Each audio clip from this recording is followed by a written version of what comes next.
दो दोस्त होते हैं, वो प्राइवेट कंपनी में दोनों जॉब करते हैं और एक ही कमरे पे रहते हैं। अपना खाना बनाते हैं, कपड़े धोते हैं, गुजारा बढ़िया चलता है। लेकिन मतलब की बात ये थी कि उसमें एक शादीशुदा था, एक कुंवारा था। अब जो कुंवारा होता है वो दोस्त कहता अपने शादीशुदा दोस्त से कि देख, मैं तो कुंवारा हूँ, बनाऊंगा खाऊंगा, मेरी तो चल जाएगी, लेकिन तू तो शादीशुदा है, 12 घंटे तू ड्यूटी करके आता है और उसके बाद में घर पे आके कपड़े भी धोता है, रोटी भी बनाता है, खाना भी बनाता है। क्यों ना ऐसा कर, तू अपनी पत्नी को ले आ और उसके बाद में तुझे कम से कम खाना बना हुआ तो मिला करेगा। थका हुआ आया है जब कंपनी से तो खाना मिलेगा बना हुआ, कपड़े भी धुले मिलेंगे। तो कहीं ना कहीं उस दोस्त को समझ में आ जाता है कि मेरा दोस्त सही कह रहा है। और उसके बाद में दोस्तों वो दोस्त जाता है गांव से अपनी पत्नी को साथ लेकर के पहुंच जाता है जहां पर वो काम करता है।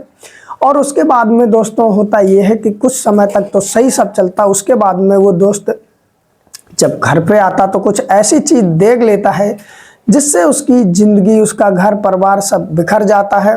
और दोस्तों ये कहानी उन महिलाओं के लिए भी सीख है जो महिलाएं ऐसे काम करती हैं जैसे कि आज इस कहानी में होगा। और उन लड़कों के लिए भी सीख है जो आंख बंद करके किसी पे भी भरोसा कर लेते हैं, दोस्तों पर भी, चाहे रिश्तेदार हों। बहुत सी सीख आज इस कहानी में मिलेगी कि आखिरकार उसके साथ ऐसा क्या हुआ जो उसका घर परिवार ही बिखर गया, बर्बाद हो गया। जानेंगे इस कहानी से। उम्मीद है इस कहानी में आपको बहुत कुछ सीखने को मिलेगा। दोस्तों मैं वीडियो शुरू करूं उससे पहले वीडियो को लाइक भी कर दें, जिससे मेरा भी हौसला बढ़ता रहता है। आप लाइक करना बाद में भूल जाते हो। और दोस्तों चैनल को सब्सक्राइब कर लें जिससे मेरी कहानी आप तक पहुंचती रहे। दोस्तों आप चलते हैं आज की कहानी की तरफ। दोस्तों आज की जो कहानी है ये बिहार से है और बिहार में एक ज़िला पड़ता है दरभंगा ज़िला। और दरभंगा ज़िला के अंतर्गत एक थाना पड़ता है शिववाड़ा थाना। उसके अंतर्गत एक गांव होता है।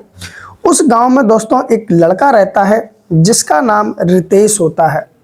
रितेश अपनी पढ़ाई करता है और साथ ही साथ में दोस्तों आज से लगभग 3 साल पहले के आसपास 2022 में उसकी एक चाची होती है, उसके मायके वो घूमने के लिए जाता है। और घूमने के लिए जब जाता है वहाँ कुछ समय रहता है। वहाँ पर उसे एक लड़की मिलती है जिसका नाम उर्मिला होता है। लड़की दिखने में सुंदर थी, अच्छी थी। रितेश की जब नज़र उर्मिला पे पड़ती है तो कहीं ना कहीं उसे देख करके वो उस पर फिदा हो जाता, सोचने लगता काश ये मिल जाए तो मेरी ज़िंदगी बन जाए। और उसके बाद उर्मिला से वो बात करता है तो उर्मिला पूछती तुम कौन हो, तो वो सारा अपना परिचय देता है और कहता है कि मुझे तुम पसंद हो। दोस्तों उर्मिला कहती मैं सोच के बताऊंगी। और उसके बाद में उर्मिला जो होती है रोज रितेश से मिलने लगती है, बातें करती और कहीं ना कहीं दोनों में प्यार का इजहार हो जाता है। जब दोस्तों इनमें प्यार का इजहार हो जाता है तो ये जो रितेश होता है वहाँ पर लगभग 8-10 दिन रहता है और रोज ही मिलता था। दोस्तों इनमें प्रेम इतना गहरा हो जाता है एक हफ्ते के अंदर कि ये साथ जीने मरने की कस्में खा लेते हैं। रितेश की उम्र 22 साल होती है उस समय और जो उर्मिला होती है उसकी उम्र 17 साल 10 महीने होती है और 10वीं की पढ़ाई कर रही होती है उर्मिला। लगभग बालिग होने में कुछ समय बाकी था। अब जब रितेश 8-10 दिन वहाँ रह लेता है, जी भर के प्यार मोहब्बत की बातें करता है, तो कहीं ना कहीं उर्मिला भी अब रितेश के बिना उसका रहना मुश्किल हो जाता है। जब रितेश चलने को होता है तो उर्मिला रोने लगती है, कहती है तुम जा रहे हो, मैं कैसे रहूँगी, इससे बढ़िया तो आते ही ना, मिलते ही ना। लेकिन जो रितेश होता है वो कहता है कि मैं घर जा रहा हूँ और जल्द ही घर पे शादी की बात करूँगा और उसके बाद मैं तुमसे शादी कर लूँगा। अब दोस्तों रितेश जो होता है उर्मिला का मोबाइल नंबर लेता है और उर्मिला भी रितेश का मोबाइल नंबर ले लेती है। और उसके बाद में रितेश वापस अपने गांव आ जाता है। जब गांव आता है तो आने के बाद में सारी कहानी अपने माता पिता को बताता है। कहता है कि एक लड़की है उर्मिला नाम की और मुझे वो पसंद आ गई है। अब दोस्तों होता ऐसा है कि उसके घर वाले कहते हैं कि देखो मैं जहाँ चाहूँगा वहाँ पर तुम्हारी शादी होगी, मैं किसी ऐसे अनजान लड़की के साथ में तुम्हारी शादी कैसे कर दूँ। लेकिन जो रितेश होता है वो दोस्तों मानता नहीं है और वो अपने घर वालों को खिलाफ जा कर के उर्मिला से शादी करने की बात करता है। उर्मिला से फ़ोन करता है और कहता है कि तुम्हारे सिर्फ बालिग होने में 2 महीने बाकी रह गए, 2 महीने और काट लो, उसके बाद में हम तुम शादी कर लेंगे। दोस्तों जैसे ही 2 महीने गुजरते हैं वैसे ही रितेश जो होता है उर्मिला के यहाँ पर जाता है और दोस्तों वहीं पर उर्मिला को ले जा कर के कोर्ट मैरिज कर लेता है। जब रितेश उर्मिला के साथ में कोर्ट मैरिज कर लेता है तो ये पति पत्नी बन जाते हैं और उसके बाद में एक कमरा किराए पर रह करके दोनों साथ में ज़िंदगी गुजारने लगते हैं। दोस्तों धीरे धीरे समय बीतने लगता है। अब दोस्तों जो कि उसका चाची का गांव था जहां की उर्मिला थी, दोस्तों सीतामढ़ी एक ज़िला पड़ता, उसी के अंतर्गत एक थाना लगता नागपुर, वहीं की उर्मिला होती है। अब रितेश शादी कर चुका होता है। समय गुजरने लगता है। जो उसके घर वाले होते हैं रितेश के, वो सोचते हैं कि अब बेटे ने शादी कर ली और साथ में भी रह रहे हैं, अब हो भी क्या सकता है, इससे अच्छा है कि अपने बेटे को घर ही बुला लिया जाए। और वक्त के साथ में जो रितेश के घर वालों की नाराज़गी होती है वो ख़त्म हो जाती है। जब ख़त्म हो जाती है तो वो रितेश को फ़ोन करते और कहते कि बेटा अब तूने शादी कर ली तो कोई बात नहीं, बहू को लेकर घर पे आ जा।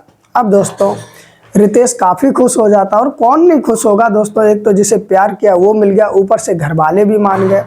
रितेश उर्मिला को लेकर के अपने गांव पहुंच जाता, अपने घर पहुंच जाता है, सभी से उर्मिला को मिलवाता है और मिलवाने के बाद में दोस्तों खुशी खुशी उसी घर में रहने लगते हैं।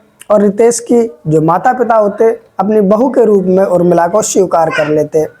उर्मिला दिखने में सुंदर थी, गोरी थी, अच्छी थी, सभी खुशी खुशी रहते हैं। उर्मिला भी रहने लगती है।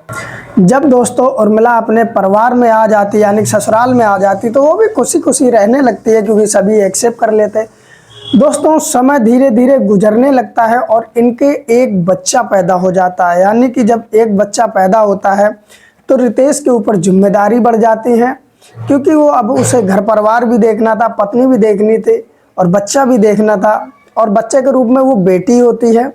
दोस्तों अब बेटी का भी खर्चा उठाना होता है तो रितेश के जो घर वाले होते हैं, माता पिता होते हैं, वो कहते हैं कि बेटा एक काम करो, तुम बाहर जाकर पैसे कमाओ जिससे घर का खर्चा भी चले क्योंकि तुम्हारी जिम्मेदारियां जो हैं वो भी बढ़ रही हैं। तो रितेश कहता ठीक है। वो अपनी पत्नी उर्मिला को अपने ही घर पर छोड़ करके दोस्तों दिल्ली के गुड़गांव में आ जाता है और यहीं पर हरियाणा के अंतर्गत जो गुड़गांव पड़ता है एक प्राइवेट कंपनी में नौकरी करने लगता है। अब दोस्तों नौकरी करता है और एक वहीं पर रूम ले लेता है और रहने लगता है। समय दोस्तों धीरे धीरे कटता है। एक रितेश का फ्रेंड होता है, दोस्त होता है जिसका नाम अजीत होता है। वो भी दोस्तों जिला दरभंगा और थाना शिववाड़ा के अंतर्गत रहता था। वो फ़ोन करता है अजीत रितेश के पास में कि दोस्त मेरे लिए भी काम हो तो बता, तू इतने दिन से कर रहा है और घर पे पैसे भेजता, तेरे घर वाले भी खुश हैं, मैं भी चाहता हूँ कि मैं काम कर लूँ। तो जो रितेश होता है वो अजीत से कहता है ठीक है आ जाओ।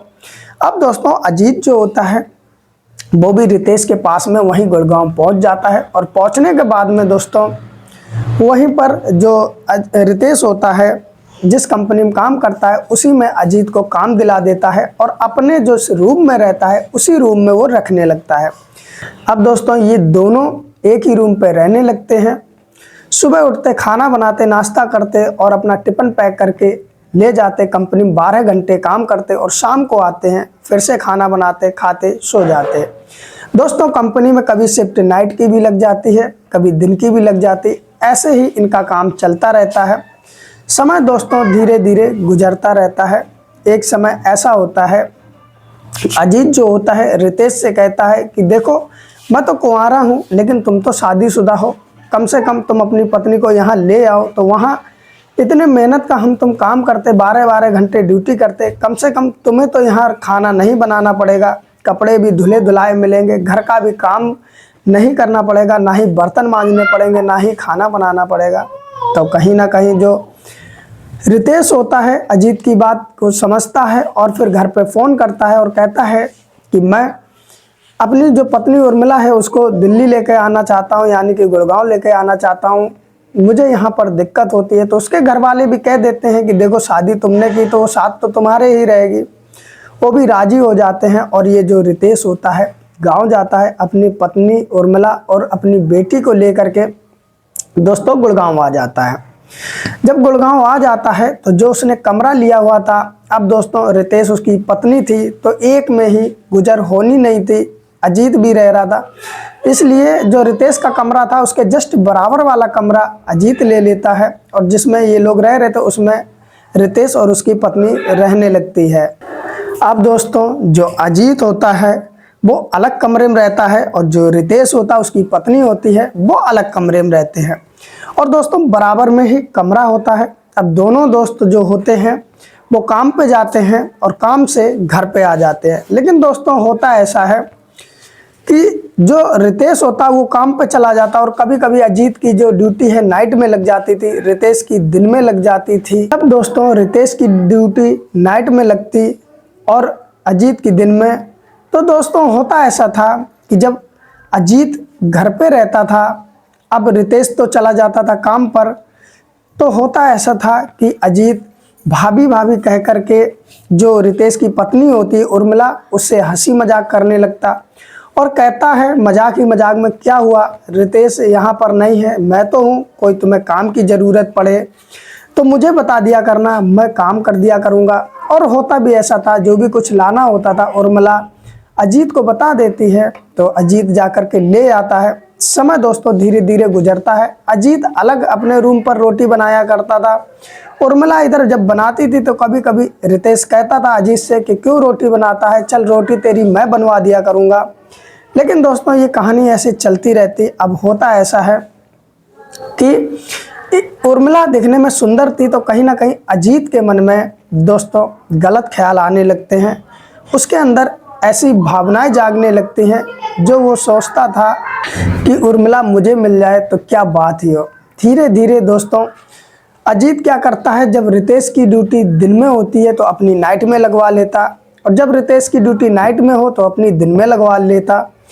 दोस्तों जब रितेश काम पे चला जाता दिन में तो अजीत घर पे रहता और एक दिन उर्मिला से बोलता है कि भाभी तुम बहुत मस्त हो, रितेश बहुत किस्मत वाला है जो तुम उन्हें मिली, काश मुझे तुम मिली होती तो मैं तुम्हें अपने एकदम रानी बना कर रखता। जो उर्मिला होती मुस्कुरा जाती है, जैसे ही वो मुस्कुराती है तो कहीं ना कहीं अजीत समझने लगता है कि ये तो मुझसे पट रही है। अब दोस्तों जो अजीत होता है वो भाभी कह कर के मजाक करने लगता है और मजाक ही मजाक में दोस्तों काफ़ी आगे निकल जाता है और एक दिन बोल देता है कि तुम मुझे बहुत पसंद हो, मैं तुमसे प्यार करता हूँ, अब रितेश तो काम पर गया, क्यों ना हम तुम अकेले में प्यार करें। जो उर्मिला होती है उसका मतलब समझ जाती है और वो अजीत को चिल्लाने लगती है, कहती है कि तुम अपने दोस्त के साथ में गद्दारी कर रहे हो, ऐसी बातें कर रहे हो। तो कहीं ना कहीं अजीत जो होता है उसकी सारी बातें सुनता है, फिर भी मुस्कुरा करके वही बात कहता है कि तुम मुझे पसंद हो। जब ये बात रोज़ होने लगती है तो कहीं ना कहीं उर्मिला जो होती है वो भी सोच लेती है कि अगर मैं ये सब कर भी लूँगी तो कौन सा रितेश को पता चल रहा है, क्योंकि वो तो 12 घंटे की ड्यूटी पे जाता है। और होता भी यही है दोस्तों। उर्मिला को जब अजीत तरह तरह के सामान लाने लगता है, खाने पीने के सामान लाने लगता है, उसके नखरे उठाता, उससे छेड़खानी करता, तो कहीं ना कहीं उर्मिला को अजीत अच्छा लगने लगता है।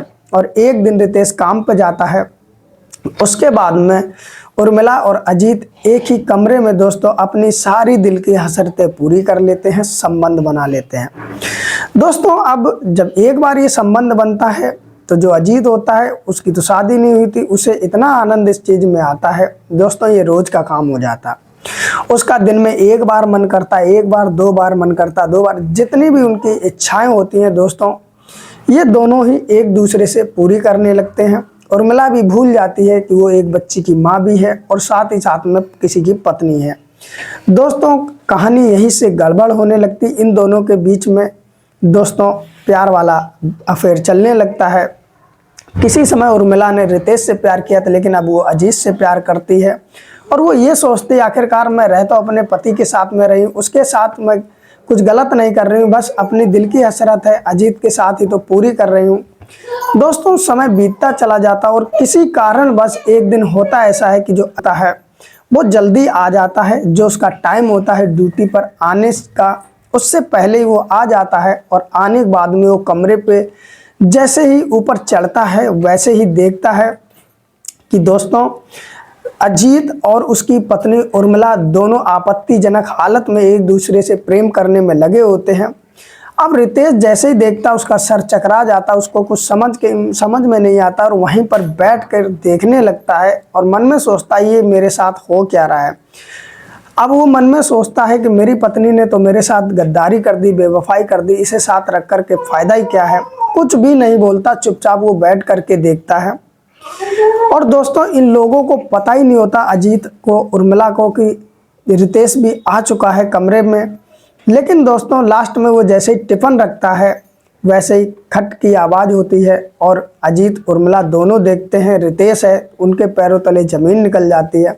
अजीत जो होता है जल्दी से अपने कपड़े पहनता है और उसके बाद में अपने कमरे में चला जाता है। और जो उर्मिला होती है वो भी फटाफट अपने कपड़े पूरी तरीके से पहन करके रितेश के पैरों में गिर पड़ती है और कहती है कि मुझसे गलती हो गई, मुझे माफ़ कर दो। लेकिन दोस्तों रितेश की आंखों से सिर्फ और सिर्फ आंसू चल रहे थे, क्योंकि रितेश ने तो सच में उर्मिला से प्यार किया था। उसे नहीं पता था, उसने तो डबल मार खाई। एक तो पत्नी से धोखा मिला, दूसरा उसने जिसे दोस्त समझा उस दोस्त ने भी गद्दारी कर दी। जिस थाली में खाया उसी में छेद कर दिया। उसी ने अपने दोस्त अजीत को बुलाया, काम पर लगाया और उसी ने उसकी पत्नी के साथ में दोस्तों मिलकर के गद्दारी कर दी। अब जो रितेश होता है कुछ देर बोलता नहीं है और उर्मिला जो होती है कहती है मैं माफ़ी मांगती हूँ, मुझसे गलती हो गई। लेकिन दोस्तों रितेश बाकायदा समझ जाता है कि ऐसी पत्नी दोस्तों जो एक बार गद्दारी कर दे वो कभी सुधर नहीं सकती है।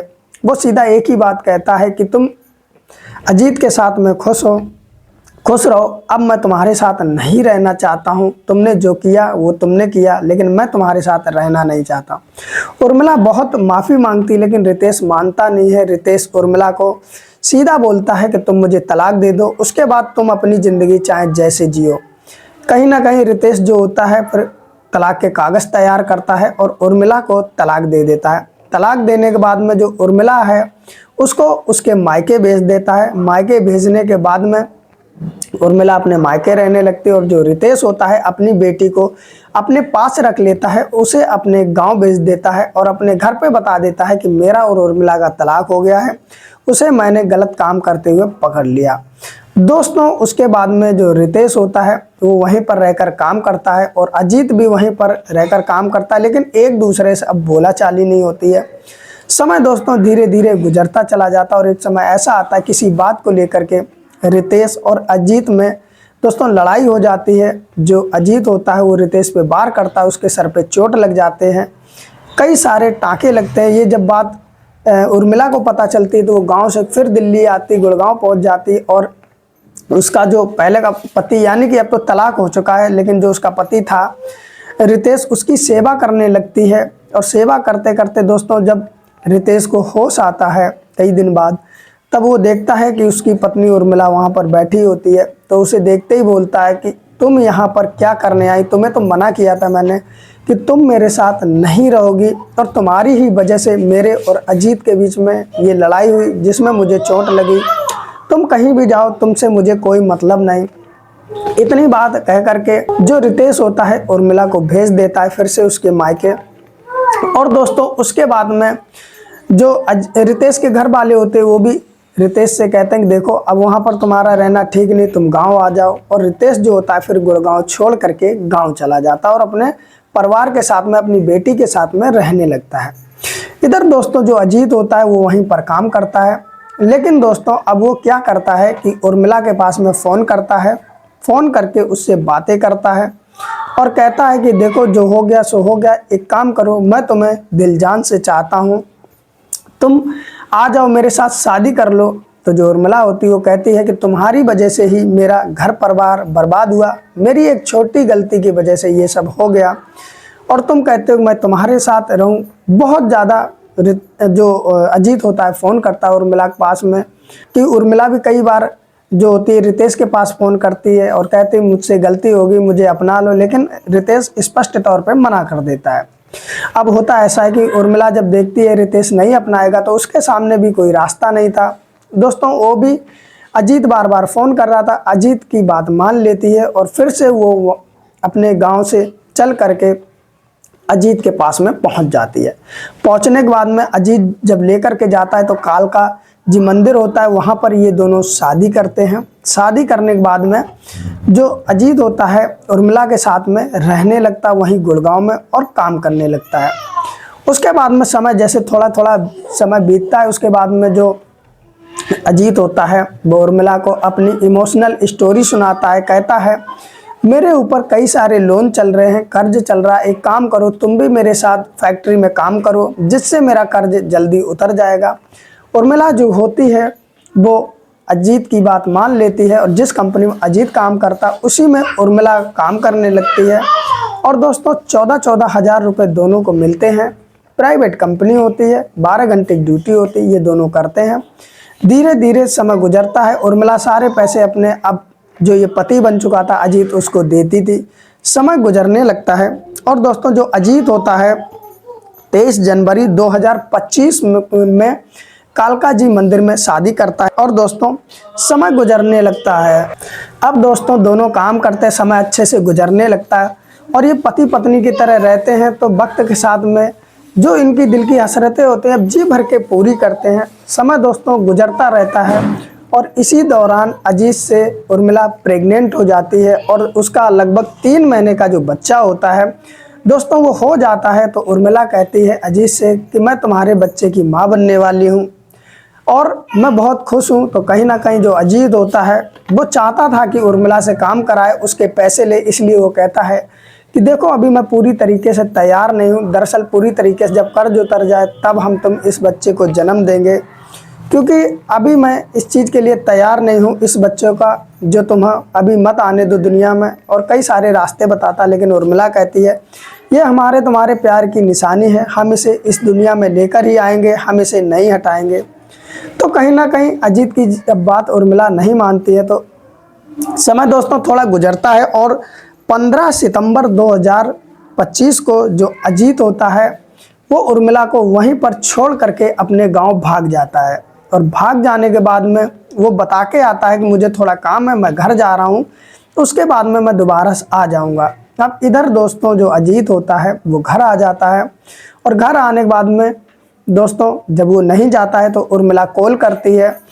कॉल करने के बाद में अजीत उससे कहता है कि देखो तुम अपना रास्ता देख लो, मैं अपना रास्ता देख लेता हूँ, मैं दूसरी शादी करने जा रहा हूँ, अब तुम्हारा हमसे कोई लेना देना नहीं। जैसे इतनी बात उर्मिला सुनती है कहीं ना कहीं बहुत पछताती है कि मैंने किस व्यक्ति के चक्कर में अपनी ज़िंदगी खराब कर ली। मेरा जो पहले का पति था रितेश बहुत ज़्यादा अच्छा था, लेकिन अब वो पछता रही थी कि अब कर ही क्या सकती। अब वो ये सोचती हो तो समय गुजर गया लेकिन इसे ही रोक लूँ। और वो अजीत से कहती है कि देखो मैं तुम्हारी पत्नी, तुमने शादी की है। लेकिन अजीत कुछ भी सुनता नहीं और उसके बाद में फ़ोन काट के स्विच ऑफ कर लेता है।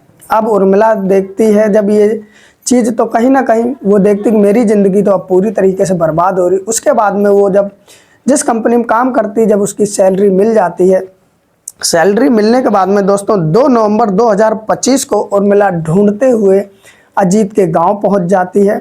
और पहुंचने के बाद में अजीत के घर पहुंचती है और वहां पर सारी दास्तान उसके घर वालों को बताती है और जो शादी की होती है उसकी भी फ़ोटो दिखाती है, साथ में कई फ़ोटो होते हैं वो भी दिखाती और कहती है कि अजीत मेरा पति है। लेकिन उसके जो घर वाले होते हैं अजीत के, वो उर्मिला को डरा धमका के वहाँ से भगा देते और कहते हैं दोबारा अगर तुम यहाँ पर आए तो अच्छा नहीं होगा, हम अपने बेटे की शादी कहीं और कर रहे हैं।